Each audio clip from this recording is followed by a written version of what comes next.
Hello viewers, welcome to my channel educative solution. সাথে আছি আমি মোহাম্মদ আসিফ উদ্দিন।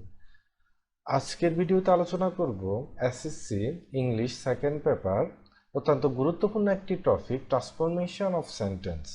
আজকের এই ভিডিওতে ট্রান্সফরমেশন অফ সেন্টেন্সের অ্যাফার্মেটিভ থেকে কিভাবে নেগেটিভ করতে হয় তার কয়েকটি নিয়ম নিয়ে আলোচনা করব। ধারাবাহিক আমি ভিডিওর মাধ্যমে ট্রান্সফরমেশন অফ সেন্টেন্সের সবগুলো নিয়মই আলোচনা করে দেখাবো। আজকে ভিডিওতে শুধুমাত্র অ্যাফার্মেটিভ থেকে কিভাবে নেগেটিভ করতে হয় তার কয়েকটি নিয়ম আলোচনা করব। রুলস ওয়ানে আসি। রুলস ওয়ানে বলা হয়েছে অনলি বা অ্যালোন যুক্ত অ্যাফার্মেটিভ সেন্টেন্সকে নেগেটিভ সেন্টেন্স করার সময় অনলি বা অ্যালোনের জায়গায় ব্যক্তির ক্ষেত্রে নান বাট, বস্তুর ক্ষেত্রে নাথিং বাট এবং সংখ্যার ক্ষেত্রে নট মোর দ্যান হবে, প্লাস বাকি সব ঠিক থাকে। অর্থাৎ কোনো একটি অ্যাফার্মেটিভ সেন্টেন্সে যদি অনলি বা অ্যালোন থাকে তখন ওই অ্যাফার্মেটিভ সেন্টেন্সকে নেগেটিভ সেন্টেন্স করার সময় অনলি এর পরে আমাদের লক্ষ্য করতে হবে অনলি এর পরে কি ব্যক্তির কথা বলা হয়েছে না বস্তু না সংখ্যা। যদি ব্যক্তি থাকে তাহলে অবশ্যই রুলস অনুযায়ী আমরা দেব নান বাট, যদি বস্তুর কথা উল্লেখ থাকে নাথিং বাট, আর যদি সংখ্যার কথা উল্লেখ থাকে নট মোর দেন, আর বাকি সব ঠিক থাকবে। এক্সাম্পলে আসি আমরা। প্রথম এক্সাম্পল, হি ইজ অনলি 9। এখানে অনলি এর পরে কি আছে? 9। এটা একটি সংখ্যা, তাহলে রুলস অনুযায়ী এখানে অনলি এর জায়গা হবে নট মোর দেন নেগেটিভ করার সময়। তাহলে কি হবে নেগেটিভে? He is not more then 9। পরবর্তী example, only Shamim teachers English in Jiamhat high school. Only Shamim, তাহলে অনলি এর পরে কি আছে? শামিম, একজন ব্যক্তির কথা উল্লেখ আছে, তাহলে আমরা রুলস অনুযায়ী নান বাট ব্যবহার করব নেগেটিভ করার সময়। তাহলে কি হবে? None but Shamim teachers English in Jiamhat high school. বাকি সব ঠিক থাকবে, শুধুমাত্র অনলি এর জায়গায় চেঞ্জ হবে। অনলি এর পরে ব্যক্তি থাকলে নান বাট হবে। পরবর্তী example, only child like sweets. তাহলে অনলি চাইল্ড, চাইল্ড হচ্ছে শিশু, শিশু হচ্ছে ইতর প্রাণীবাচক অর্থে কি? বস্তু। তাহলে কি হবে? অনলি চাইল্ড, তাহলে এখানে অনলি যে কি হবে? যেহেতু বস্তু তাহলে নাথিং বাট, আর বাকি সব ঠিক থাকবে। তাহলে নেগেটিভে কি হবে? Nothing but child likes sweet. Viewers, আশা করি এই রুলসটা আপনারা বুঝতে পেরেছেন। এর পরবর্তী রুলসে আসি। এভরি যুক্ত অ্যাফার্মেটিভ সেন্টেন্সকে নেগেটিভ সেন্টেন্স করার সময় এভরি এর জায়গায় there is no plus every এর পরের অংশ প্লাস বাট প্লাস বাকি অংশ।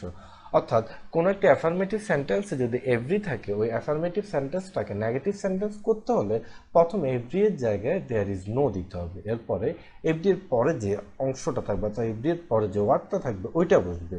এরপরে বসবে বাট, এরপরে বাকি অংশটা, সেন্টেন্সের বাকি অংশ। তাহলে অ্যাফার্মেটিভে আসি আমরা, এক্সাম্পলে আসি। এক্সাম্পলে কি বলা হয়েছে অ্যাফার্মেটিভে? Every students maintain the rules. তাহলে এখানে এভরি এর জায়গায় রুল অনুযায়ী কি বসবে? There is no, there is no, তাহলে এভরি এর পরের অংশ পরে কি আছে? স্টুডেন্টস, তাহলে এবার স্টুডেন্টসটা বুঝবে। দেয়ার ইজ নো স্টুডেন্টস, এরপরে কি বসবে? But, there is no students but, এরপর হচ্ছে বাকি অংশ, বাকি অংশ কি আছে? Maintain the rules. তাহলে কি হবে?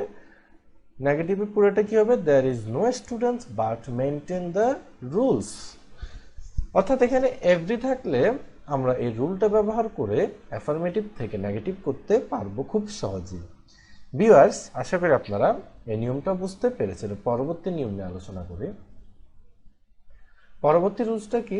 Must, need to, have to, has to, had to যুক্ত অ্যাফার্মেটিভ সেন্টেন্সকে নেগেটিভ সেন্টেন্স করার সময় must, need to, has to এর জায়গায় ক্যান নট বাট বা ক্যান নট হেল্প, আর হ্যাড টু এর জায়গায় কুড নট বাট বা could not help, plus could not help বা ক্যান নট হেল্পের বেলায় মূল ভার্বের সাথে আইএনজি যুক্ত হবে, প্লাস বাকি সব ঠিক থাকে। অর্থাৎ এখানে কি বলা হচ্ছে? যদি একটি অ্যাফার্মেটিভ সেন্টেন্সের মধ্যে must, need to, have to, has two বা হ্যাড টু থাকে, যে কোনো একটি থাকবে, সবগুলো একসাথে থাকবে না, যে কোনো একটি থাকলে আমাদের প্রথমে খেয়াল রাখতে হবে কি মাস্ট, নিড টু বা হ্যাজ টু যদি থাকে তখন আমরা ক্যান নট বাট বা ক্যান নট হেল্প ইউজ করতে হবে নেগেটিভ করার সময়। যদি হ্যাড টু থাকে তখন ওই হ্যাড টু এর জায়গায় কুড নট বাট বা কুড নট হেল্প ইউজ করে নেগেটিভ করতে হবে।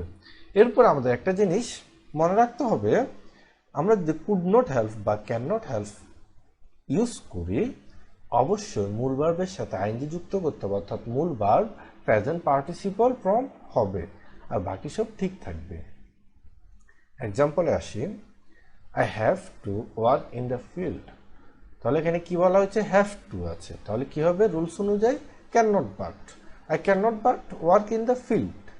আমরা হ্যাভ টু এর জায়গায় কুড নট বাট দিয়েও আমরা নেগেটিভ করতে পারি, তাহলে কুড নট বাট দিয়ে নেগেটিভ করলে মূল ভার্ব প্রেজেন্ট পার্টিসিপল ফর্ম হবে।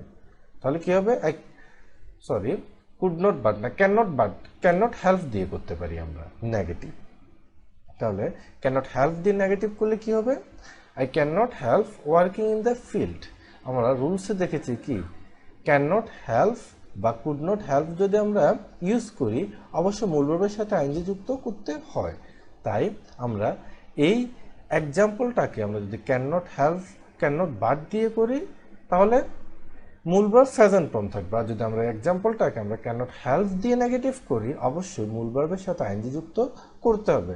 আর এই জায়গায় যদি হ্যাড টু থাকে তখন আমরা এই রুলসটা, হ্যাড টু থাকলে তখন আমরা কি দিব, কুড নট বাট বা could not help. Could not but দিলে মূল ভার্ব প্রেজেন্ট ফর্ম হবে, আর কুড নট হেল্প দিলে মূল ভার্বের সাথে আইএনজি যুক্ত করতে হবে। ভিউয়ার্স, আশা করি আপনারা রুলস 3টাও বুঝতে পেরেছেন। ভিউয়ার্স, আজ এ পর্যন্তই। আমার ভিডিওটি কেমন হচ্ছে তা অবশ্যই লাইক এবং কমেন্টের মাধ্যমে জানাবেন। নিত্য নতুন ভিডিও পেতে অবশ্যই আমার চ্যানেলের সাথে থাকুন। আল্লাহ হাফেজ।